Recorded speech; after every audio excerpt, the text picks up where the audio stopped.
Remote viewing, the government's psychic spy program that makes normies' brains explode. Listen, while the cattle class sits glued to their screens, convinced reality is just atoms, politics, and whatever the news tells them. The US government quietly ran a psychic espionage program for decades. Remote viewing, training ordinary people to see distant targets with their minds. Sounds like total batshit woo to the average sheep who thinks physics textbooks have it all figured out. But the spooks took it dead serious, and the results were often spooky accurate.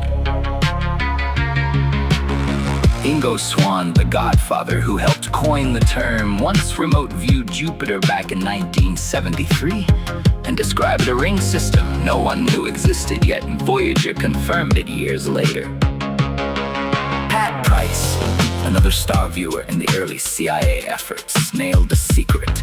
Soviet R&D facility at Semipalatinsk, describing a massive gantry crane and layout that matched classified photos. These guys weren't guessing, they were sketching maps and details that had analysts scratching their heads.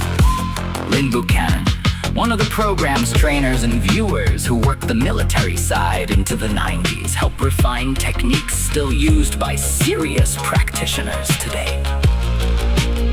The Stargate Project and its predecessors like Grill Flam tasked these viewers with locating missing people, downed aircraft, and sensitive enemy sites.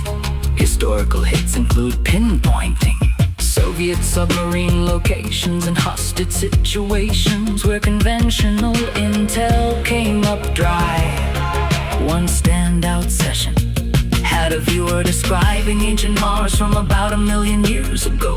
Pyramids, weird structures, a civilization long gone. Sounds like bad sci-fi until you remember the same minds were nailing real-world targets the Pentagon cared about. To the normie who pays zero attention and thinks consciousness is just brain meat, this is all hilarious nonsense. Government wasting tax dollars on crystal ball bullshit, but the declassified files show trained viewers delivering actionable intel on hidden bases and lost souls when satellites and spies failed. The program ran from the early 70s until it was officially shuttered in 95. Yet the techniques live on because, absurd or not, sometimes the mind really does reach where the body can't. Skeptics laugh it off as coincidence or cold reading. Believers know the data when the stakes are national security or saving lives. Remote viewing delivered results that made the suits keep funding it. The universe is weirder than the cattle class will ever admit, and the